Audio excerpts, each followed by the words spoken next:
sleigh. So stop your waiting. Well, hello, everybody, and welcome to the First Alert Weather Podcast. I'm Mark Nelson, Chief Meteorologist here at Fox 12, and this is episode number 123. We've got two people here. The gang is back together. First, Katie Zuniga, how are you doing? Hi, I'm excited to see baby. I know, I saw you pointing, and there is Camila Ortiz. Yes. Camila is back at work this week legally. Yes.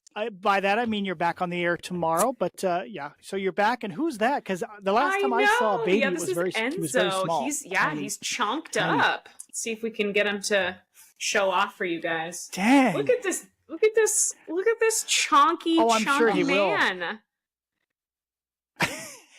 Last time I held him, he I know. He was still and so he's newborn-y. kind of already lost that newborn scrunch, you know? He's just kind of... Yeah. No. Or his legs aren't Look at always those kind of thighs. like this. They kind of actually... He doesn't run, do they but run he yet? kicks like The whole crazy. family runs? And I learned this trick where you can put a little plastic bag by their feet because it makes that crinkle noise, and he just goes crazy with those legs. It's hilarious. Yeah, absolutely. So he's got energy, no problem with All that. right, buddy.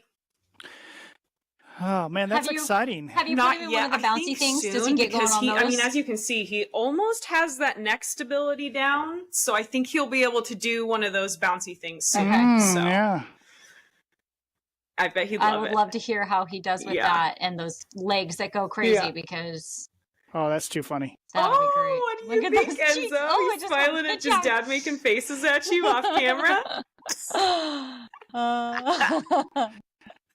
I know. We could just do a baby podcast. Oh my gosh. So yeah, this is what's been keeping my attention, of course, the last 4 months, but it's been so fun. So hard and so fun. Ooh. Yes, we've missed you. I counted. It's like been a 17 while. weeks, I'm very right? grateful for it, of course, but I'm ready, I think, to come back to work. Yeah. So You ready to come back? Okay. And we're going to ease you in. I've seen the schedule. I do the schedule, so I know we're going to ease Camila in. We're not going to say, okay, you're doing 7 shows tonight and for the next 7 days. Yeah. So that'll be good. Anyway, we're really happy to have you back. All right, Enzo's say bye, looking Enzo. cute, Ooh, looking we good. got weather and, to talk about. Yeah. All right. Bye. Yeah, we gotta get you caught Seriously, back up before you get in tomorrow. Full disclosure, I've read a couple of blog posts, but outside of that, it's been pretty much blinders. So, Well, great. I mean, lucky it's for like you, we're riding going to a bike, review right? what you've missed. Right. Hey, and I told you this before. I don't remember anything up to the first 8 months of my firstborn's life. So if you've made it to 4, yeah, the brain fog is real though. Like the mom brain thing is. So we'll see how this goes tomorrow. But yeah, so ease me in, folks. Be easy on me. First couple nights, but we'll get it done.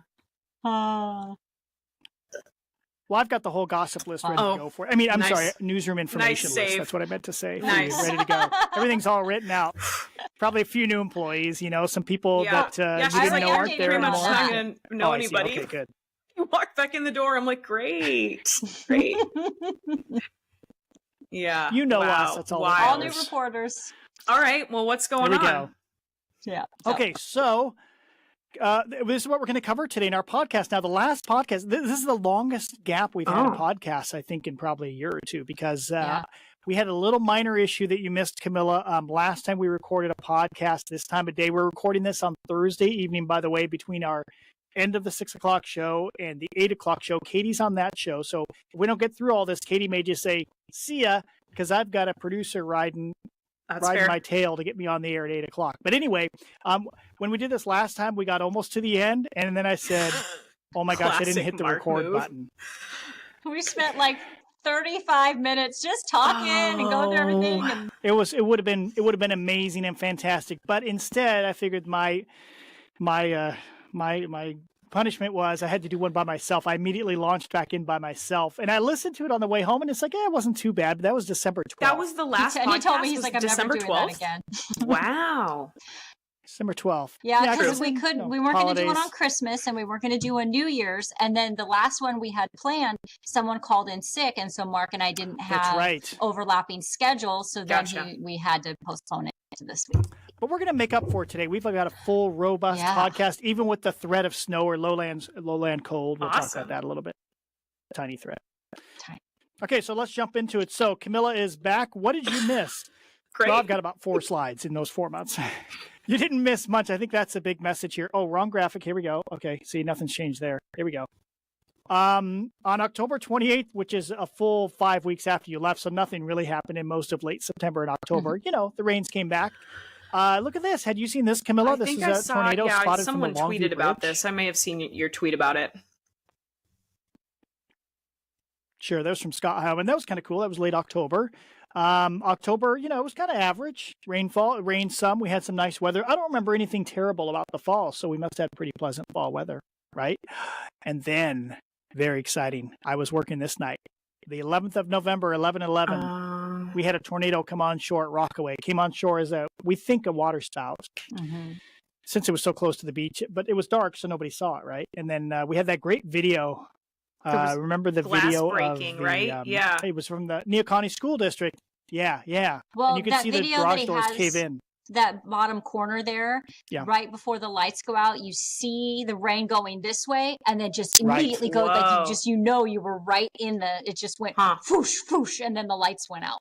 It was really and it was cool. time. I mean, October, November. We're not going to pull up that graphic. We've seen it 100 times, but you know that's kind of our peak tornado season. No, I did see one article, and it was just a poor choice of what they picked for the thumbnail image, because I think it was literally just a porta potty that had tipped over on its side with like a tornado headline, and I was like, I remember that. Other states are making fun of us right now. Oh yeah. Yeah. And you see there was an injury. We often don't get injuries. You can actually see real damage. That video was great video. So yeah, no, that's legit. And I'm going to make fun of it right here because that injury, and now I feel like I'm going to a hot place under the Earth's surface here because I'm going to say this. But the injury, and Camilla, did you hear what that injury was? It was a person that apparently, if I have this correct from the Weather Service, somebody rushed out to look, like out the door, went out, saw the stuff, and rushed back in real quick, and they hit their head on the door frame as they went in. Well, so that takes it down a notch, doesn't it? I hope they're okay, for the record. There we go. I'm sure they're great. I hope they're recovering. Okay, so then we went into November. Things got active mid-November. We had great snow on the mountain in November because we had debated constantly in October. We talked about could we get a good start to the ski season because it's a La Nina winter or it's becoming a La Nina winter. And sure enough, we did have a really good start. That's the bottom of the Pucci lift. On November 18th, they were able to open with almost 4 feet of snow on the ground. My son was up there either the first or the second day because he's got that Fusion Pass. And he's like, oh, this is amazing. I was just mountain biking last week, and now I can go straight to skiing. So that was nice. And then unlike last year, we didn't have any Pineapple Expresses come through. So we ended the month of December with pretty much everything that we got. Right. So that was, what was that? The November 18th. So just a few days, 2 days later. So we were in an active storm pattern for a brief period. It didn't last long. That's gorgeous. Oh, isn't that beautiful, Camilla? Other gorgeous than your mid-lapse little baby boys right or anything more beautiful than yeah. Right there. Oh, and a bomb cyclone. That word Don't forget it's a bomb cyclone. You know, when we had that second one in December that was officially a bomb cyclone, I think that's when it was. I think I even said on the air, I said, we're going to retake this word from the news people. Nice. We're going to make it our own once again. And we're going to, so I said bomb cyclone several times. So they can't claim that it's something special. It was a 943 millibar low, but outside the danger zone. Is there a song? You going to sing the song? No. Highway. Oh, okay. Oh, okay, I figured that's what you meant, but I was like, is there a bomb cyclone song that I'm not aware of? No. Okay, all right. No, there isn't. And I don't sing in front of people, so. Neither do I. So there we go. So that's what happened while Camilla was gone. Well, we did have I just didn't have the graphic for it. We had, I would say, a minor windstorm the morning after Christmas. Did we lose power that day, Camilla? Well, it was, I guess December 25th. We were out of town, but we would have known because, all your appliances will blink. So we must have kept it. Yeah. Right. Yeah, it was real minor, gusts in the 40s, and that was it. But some people out of power, so. And I was actually a little not I would say worried because it didn't look like it was huge, but it was Christmas night, and I was like, just so you guys know, this is happening. But I was afraid nobody was watching, and then they were going to claim that it came out of nowhere. And I'm sitting here with our 2 newscasts going, "Hey guys, like tomorrow's going to be really windy." Yeah, so you know, but nobody was watching. And then I texted her like 11:05 p.m. because we were busy catching up on some show because kids are older. We don't do too much special by Christmas afternoon and evening. So Sheila and I were watching shows all evening. And I come up on like, oh my gosh, look at this clear. I mean, in the imagery, the infrared imagery is very clear. A tight low was approaching the north coast. It was beautiful. Just wasn't that deep of a low, but enough to cause trouble. So I texted Katie. She's like, hello, I've been trying to tell people this. So, exactly what I thought. Mark's just busy eating cake and cookies and stuff. And there you go. Hey, good news. Speaking of, my suit. Did you do your after Christmas, Camilla? Do you do that? It's January where you do the no sugar thing. Am I allowed to talk about that? I don't know if that's is that yes? Okay. Yeah, because Mark. Yeah, it's fine. No, well, I don't know. Yeah, people have like their private things, but yeah, Mark. I always roll my eyes at him, poor guy, because they do. I'm still in like baking mode because it's still cozy season, and I'll bring stuff in, and he's like, January is my no sugar month. I'm sure. Like, who am I going to share this with? Yep, 4 days in. Sunday, Monday, Tuesday. Yeah. Oh no, this is 5 days. Good? I'm fine. Still? I haven't had any since Sunday. I mean, since Monday. No, since Saturday. Yeah, I feel fine. It's you know what? It's right after you eat. You go, oh, I want a cookie. And I heard that was a 7 days in a row. Yeah. He's always like, I want a cookie. Why did I bring that up? Oh, because I was I must not have eaten as much this year because my suits. Usually each year at the beginning of January, the suits are kind of tight. And so there's no way in heck, you guys know how cheap I am. I'm not going to pay to get these things altered. Nice. So I'm coming back down to that size again. So this year I don't have to work as hard. So maybe you're not only you're saving money on the suits, but you're also saving money on the not so good for you treats that you'd be buying. True. So you're double saving money. That's actually true. I was making most of them though. So you still have to buy ingredients. Yeah. Good point. Oh, that's actually a good point. Very good point. Okay, so December and winter so far plus snowpack. So we want to kind of cover, since it's been a month, what have we seen so far? So since we didn't recap December, because, it just happened. December was a warm month. What, 3.3 above normal? Katie's got a great little spreadsheet. What? Day and night. Oh, we're getting there, Katie. Oh, I've got. Sorry, I didn't mean. Well, you didn't know that, but I've got the night graphic coming up, which is more amazing. You know how good it looks. Yes, just because I work very hard on it. But Camilla, do you remember that first week of December? Just right after Thanksgiving, we had that beautiful sunny cold where it was in the 40s during the day and 20s at night. Wasn't that nice? I was still probably in my postpartum fog that week, but what was Was it December that was pretty gray though? Like it was warm, but it was gray. Or are we getting there? Are we getting there? Well, that's the rest. No, that's the rest. That's of the what month I after remember. The 10th. Yeah. Yeah. It was warm and gray and wet. Okay. Very gray, very gray, and wet. Okay, so that's just the high temperatures. So you notice we had two really warm ones, a 60 there on the 18th and 57 on the 21st. Wow. And then look at the lows. Look at that. Yeah. There's your cloud cover. You can tell when it turned cloudy, right?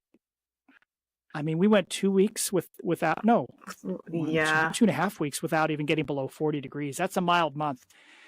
So in the end, we got a lot of rain. Yeah, right there. And all that. There it is. Look at that. Inch and that's what I remember the most about December. But, I mean, right, 6.8 inches. That's not like excessive, but it was above average. So it was third warmest December on record. Do you know what the other two were? Were they in the last 15 years? I'm gonna guess one was 2020. Oh, don't think. No, it was last year. Last year. Wait, I think 2020 might have been one of the wild ones, though. That was good. Oh gosh, that's what we missed, Camilla, just making stuff up. So there's the rain. So that was December. Now this is interesting because look at the snowpack right now. This is as of yesterday. The snowpack in the state. So 100 would mean the snowpack is an average for this time of the year. Notice it's a 30-year median. It's technically the median, not the average.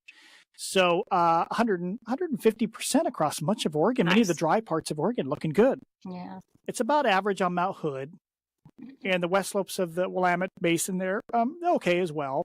But here's what I found. I noticed this 2 weeks ago when I went skiing with my son. You'd go up to Ski Bowl, government camp, there was not a flake on the side of the road all the way until the last corner just before government camp. Basically, we've had a lot of warm storms. Okay, so we've gotten a ton of snow at the higher elevations. I don't have the specific data here, but some of the lower places around 2,000 to 3,000 feet are like way below average. And the higher elevations are making up for it. So that's more like a El Nino winter, not a La Nina winter. El Nino winters are where we have more warm, well, it's either warm, mild, and warm and dry or warm and wet. This has kind of been like a warm and wet El Nino winter so far. Interesting. Yeah. So interesting. We sure hasn't been a cold and wet La Nina winter. I've had at 1,000 feet west end of the gorge, I had a half inch in like mid-November. That was it. No other snow. And I'm thinking of like past conditions, just thinking about elevation. We've only had like once or twice that they haven't been good, but it's been pretty clear sailing across the Cascades almost this entire fall and winter so far. So. And I'm not, complaining about the ski conditions, but I'm saying we haven't had a lot of, we've had very few like, oh my gosh, that's an amazing day up in the mountains. It's been okay. Everybody's had fun. But the base of Ski Bowl, they weren't able to operate till partway through Christmas break, even with all that precipitation because, December was so warm. So there's a real cutoff in snowpack. Have there only been like a couple of first alert weather days for the passes? I mean, have there been any like big, amazing snowstorms? Right. Just a couple of times, maybe? Was it the one in November, Katie? I don't remember. Not many. We've had several, but none have been. I thought one was huge, but that was it. They've been like, this is our first snow at the Cascades. This might impact your travel. This might impact your travel. Right. And they've just been kind of like we've had. There was one. It was right before Christmas. I feel like we got a few feet of snow, but again, it wasn't down to pass level. It was like timberline and higher. A lot of that. Lots of that stuff. And so the first time I think of us really saying, hey, like passes are going to be really bad was actually the Sunday after Christmas. And I was like, I actually, for the first time, called my own first alert day I was like, everybody was on vacation. I was like, I just sent Mark a text. I'm calling it. I'm doing it. What did I say? Was I having like a... You sent me a thumbs up. Have a cranberry mimosa? Yeah. What was I doing? I'm not going to bother him. I'm sure he trusts me. People are driving home. I mean, I even canceled. I was supposed to drive over on that Sunday, and I canceled my plans. To Central Oregon? Okay. Yep. So... Katie had to work a bit over the holidays. That's kind of my fault. Yeah. Not just you, my dear. Oh, hey, and what was I going to say about that related to holidays? Oh yeah, and Camila, for years, Camila has said, "Man, it'd be great to have a week off at Christmas." I got all the holidays off. It's probably the first time in my life it's ever happened and will ever happen. So. What? Okay. No, you have another baby. It's a lot. That's a lot of work to get holidays off. But yeah, it was nice. It was nice, I gotta say. Oh my gosh. Katie's got it planned for you. She's got a whole outline. Perfect. There's a little straight. She'll show you the folder. I just say, Camilla, that people started to notice. People were stopping me saying, do you ever not work? Like every time I turn on the TV, That's there terrible. You are. Like, no, I'm sorry. I'm like, yeah, I've had a few people on my Facebook page be like, "Look, where are you? Are you coming back?" I'm like, "Gosh, come on, man. Yeah, let me enjoy my baby." Right. I know. Let me be a mama. Yeah. Let the record show. Let it be written that I didn't have any more than 5 consecutive days off. Well, I did need to have a weekend. Good point. Well, then I had 2 more days off. I had some scattered time off. It will all level out. Yes. But we made it. Okay, we made it. That's the theory. I will let the records show that I did take tomorrow off. So. Oh, that's right. You are off tomorrow. I am off tomorrow. It's the first day I've taken off since Camilla left. Wait, really? Katie, speaking of the cranberry mimosa or whatever you said, Katie needs one of those for show. Yep, I think so. All right, so since it's January, this is peak time, folks, in the Pacific west of the Cascades for sure. This is our peak time from mid-December to mid to late January. This is our peak time for some of our big cold and snow events in the past. So I figured, hey, let's go over some of the glorious January cold spells. It's not a lot of detail here, but I just want to, people like this sort of stuff, I think, to see like what has happened in the past. Basically, we're doing this because nothing's happening in the next week that looks interesting, and it's been a very mild January. So let's live in La La Land, huh? Why don't we? Okay, last January, Katie and I were just looking at 500 millibar maps earlier today, comparing, looking at what might be coming up. So this is a little teaser for you. Katie, did we see anything like this on the maps? Not that I remember. I don't remember a 510 or 513 decameter lobe of the Hudson's Bay Low rotating down over southwest Canada. Yeah, that's not happening soon. Nope. So this was for, this would have been, it was initialized on tomorrow's date last year. So we were staring down the barrel of a cold spell. We didn't know how far that cold air would make it in. We were watching it though. Oh, we sure were. I remember. And this is more or less what happened. In fact, here's the loop. A loop. So you see, so this would be from the Friday when the cold air entered. This is, of course, high in the atmosphere, 500 millibars. And you also see, look out to the west as that little chunk comes off and rotates in over us. That was a storm on that Saturday, the upper level disturbance that came by through moisture over the cold air, and bang, we were in the action. For that was the ice 6 storm, days, right? Or it's just actually, yeah, that was the only cold week of the winter. Last year was El Nino winter, and so it's pretty mild winter, except that week that everybody remembers in that extreme cold. In fact, here was let's see, this was the Euro output from the 3rd. Yeah, there it is, the 3rd of January. And it was seeing that right at the end. See way down here? You can't, I have to say, can you see my cursor? Yep. Thank you. So we could see, and also this was good ski area snow in here. Look at all that precipitation. And most of this time, there's plenty cold air, where snow levels were 2,000 to 3,000 feet during this period. This is something we haven't seen yet this year. It's plummets. And then, wow, here comes the cold air.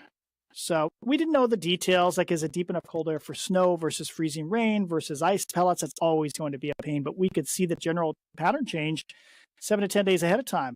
So that was last year. That was glorious. Well, okay, when I say glorious, that's from like a weather geek's point of view. Like for most of our coworkers, like the ones that couldn't even go home to their apartments that were 28 degrees inside with the cold cat. No. That wasn't glorious for them. Didn't we have a coworker someone that fell? Broke arms, or somebody fell in the park. Anna fell in her driveway. Right. Yeah, she had shattered her wrist. Oh, I forgot. Anna. Yep. And then Pete had a tree at his house, and Deb had a tree at her house, and I mean, we had a pipe burst. So regular people would not say it was glorious. Yeah. This is just a Weather Geek, but this is a Weather Geeks podcast. This is not for regular people. We love you, but this is for Weather Geeks. Yeah. Okay, then we go back. Most people will remember this that were here at the time, January 2004, snow and then ice. We had a cold air come in. It was another shallow cold air mass. It was not a widespread, Arctic blast across the region. But in the Portland metro area, it also made it to Salem for maybe 3 days. Then Salem warmed up, but then we were stuck in a good chunk of the metro. I think the airport was closed from a Tuesday evening all the way through a Friday. So it went on for quite a while, and we just couldn't get the cold air out of here. And that was the first time in my career where we had something like this. I'd been forecasting about 13 years in Portland at the time. And this is the first time where, if the models only forecast a very light southerly flow up the valley, it probably isn't going to make it. I mean, we discovered that again last year, of course. And I have to apologize to Katie, because Katie came up to me about 2 hours ago, or she had looked through this our podcast lineup here, because she did part of it. She goes, hey, when we get to January 2004, I have a story to share. And I was kind of cranky at the moment. And I said, less than a minute, Mark. Right? So that wasn't very nice. You got to learn when Mark is in go mode, you just take half of what he says and realize the infliction is not intended. See, and if it wasn't January, you could throw a cookie so at it, but now you can't even do that. Yeah. So stopwatch, Katie, reset, start. Okay, go. Okay. So that end of the summer before, so summer of 2003, my husband and I had just bought our first house, and it's this new little neighborhood in South Salem where it was the kind of neighborhood where they flattened everything and then built the houses up. Well, they had decided in somebody's house down the street from us that instead of flattening, and it was the only house they didn't do, they just knocked out half the root system on an oak tree, like a huge oak tree, and put the driveway in. And we were all looking at that. We're like, that's just not even smart anyway. Well, fast forward to January, and I'm sitting in my living room, and we just hear croosh, and we look outside, and that tree fell across their house into the neighbor's house and down into the first floor. Just pancakes. It was that big because of all that ice that had built up and the lack of the root system on that entire side. Just demolished. So they only, I'm trying to understand, they only took down Oh, they only took down half the tree. That was a minute That's what and you're 1 saying? second. Okay, go ahead. They did so you have your tree and you have your root system. They literally just went right next to the tree and cut everything off this side of it to put the driveway. That's terrible. So it only had roots on the one side. God. So when it got heavy on this side with all the ice, it just fell over, just toppled over. Yeah. It just destroyed 2 houses. That was good. That was well worth that minute too, Katie. That was a good story. What not to do. So before I became a real weather geek, there are some storms I remember. That's one of them. Wow. Yeah. That was the same storm here. That was when I was living in a different house in Corbett, and I think that was the car that didn't have 4-wheel drive. So I was going back and forth to work, and that one got kind of sealed in because the snow drifted in over it, and then the ice on top. So you have a nice ice layer on your windows there. Yeah. And then this is my favorite picture from that storm. Okay, so this is just a pretty picture in the gorge. You're looking from Carson on the Washington side back across to the Oregon side. So anything interesting? What's going on there? There's nothing at the top. Is that the why? Inversion? Yeah, the freeze inversion level. There. This is. I should point out this is near the end of the ice storm, by the way. Yeah, it's reversed. Right. I mean, normally you'd look up in the mountains from that area. It's green and then it's white. It's reversed, so you could see the warm air above. That would probably be about 3,000 feet and higher. That tells you the cold air was about 3,000. That's feet. It was not very thick. Isn't that cool? I've never seen another picture since that time like that. When I first saw the picture, I thought it was shadows, and I didn't think anything of it until you said what's different. And I was like, oh, I thought that was like a cloud or something. So really neat. Yeah. That is really That just shows you that's in the Central Gorge. That's the cold air pool stacked up against the east side of the Cascades, and that air would be squeezing through out towards Portland. Pretty neat picture. Okay, so that was 2004. Let's go back to January 1979. I remember this one. I was not in the metro area. I was down in Mount Angel. It was extremely cold for about a week and a half, I think. And then there was an ice storm at the end that would cause tremendous damage on the east side of Portland. Wow. But look how many ice flows are on the Columbia River. I believe, if I'm correct, since that time, only in January of what year is it? January of 96, just before the flood. January of 96. That's the only other time we've seen quite a few ice flows on the river.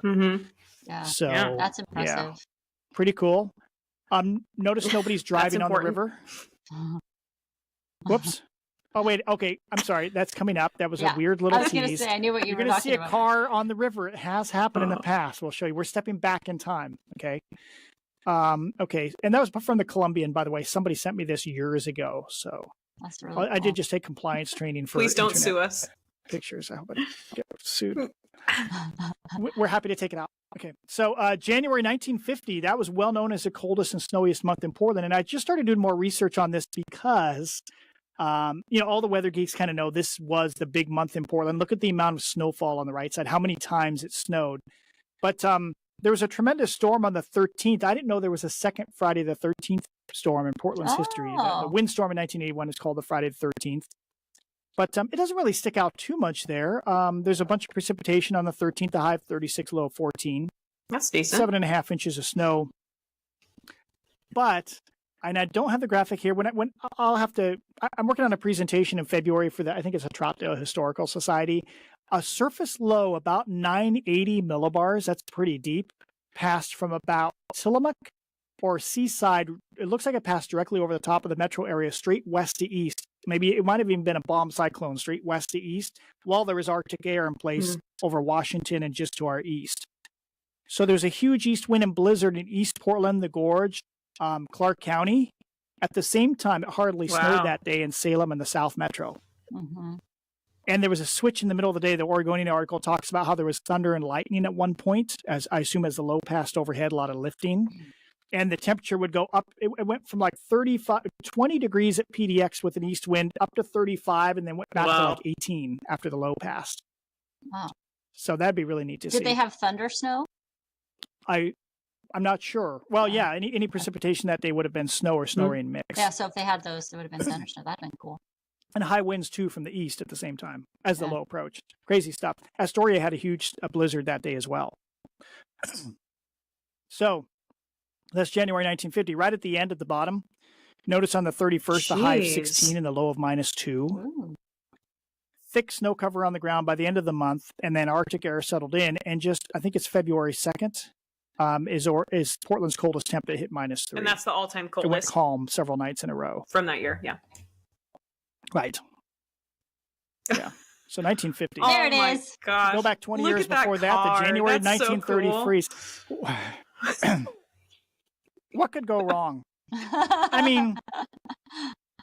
mean, how thick could that ice have been, considering it was only below freezing? Not only, but 19 days. This is January 1930. I mean, it had been in the 50s before, so the Columbia was all water. Yeah. I assume all the way up into here somewhere. But highs in the upper teens to around 20, lows in the teens. Was there about 2 weeks of temperatures in the teens at night? And it snowed a few times, thick snow cover on the ground. Wow. So those were the glories of past Januaries, not to happen, we think, this January, although let's check out what's ahead. All right, this is going to be informative for me. So Let's do this. Yes. Yeah. This is your prep for tomorrow.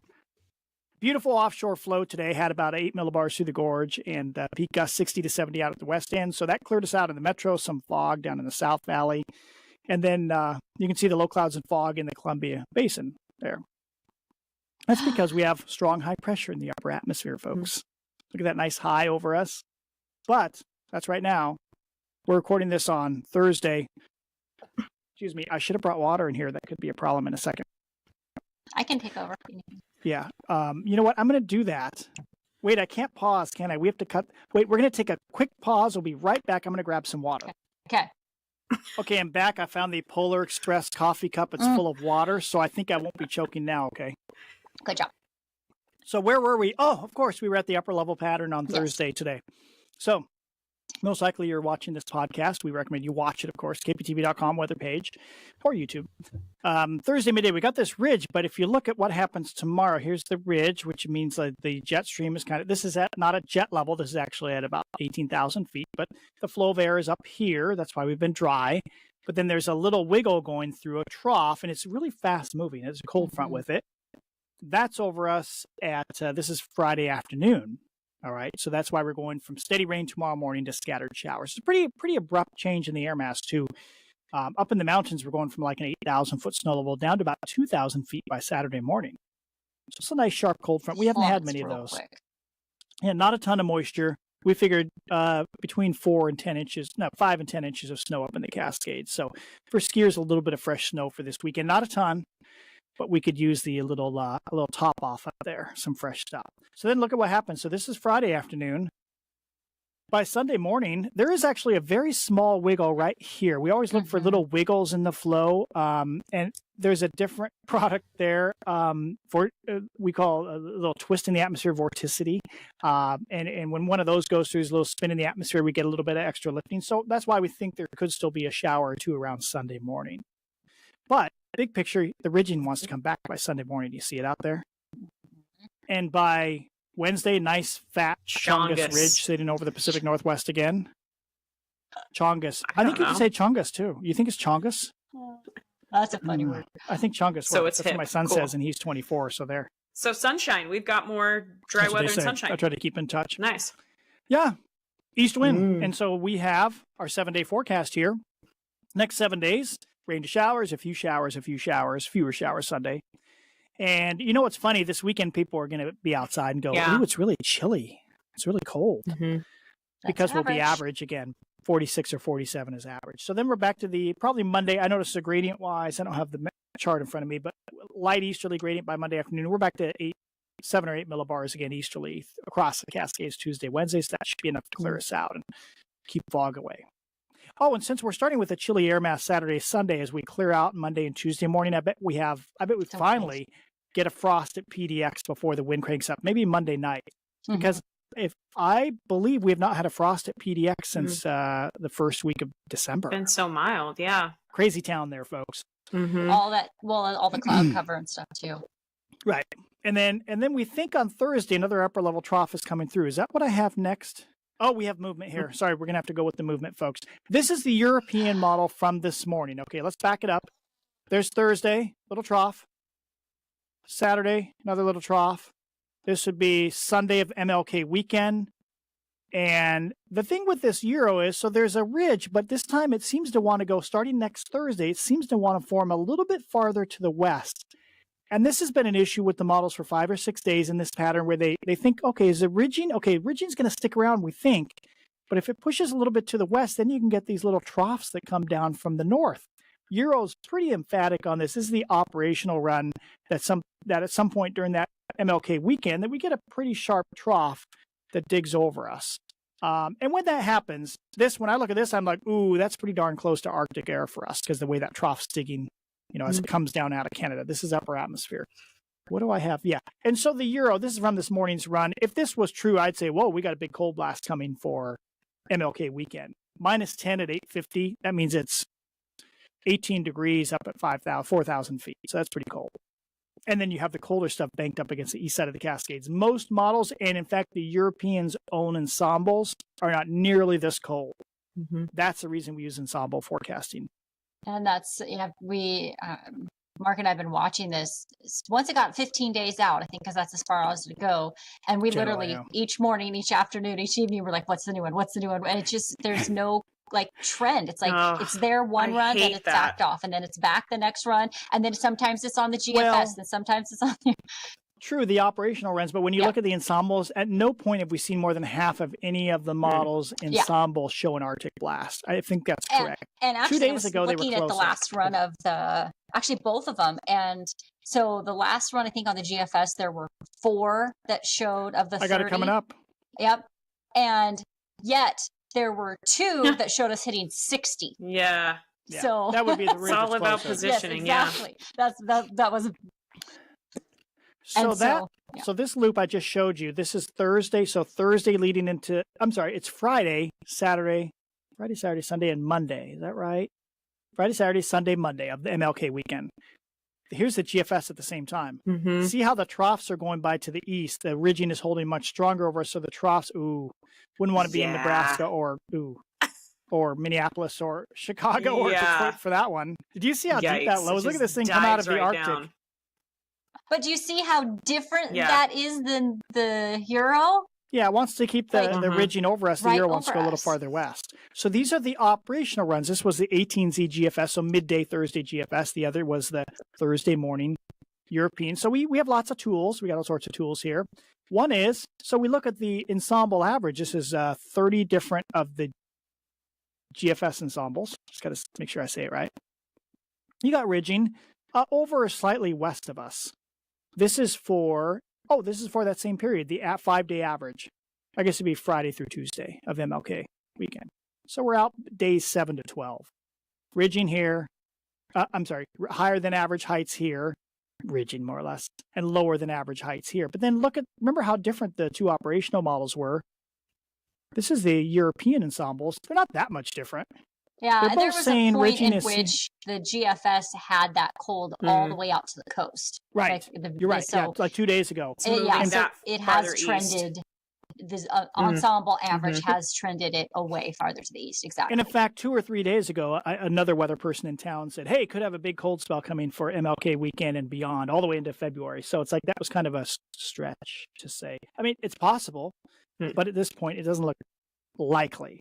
I think that's the right way to say it. But yeah, when you're using ensembles, that gives you a much better idea. Like, you see what they're doing. The models seem to want to form some sort of ridge a little farther west, but it has to go pretty far west to allow the cold air to come in from the north.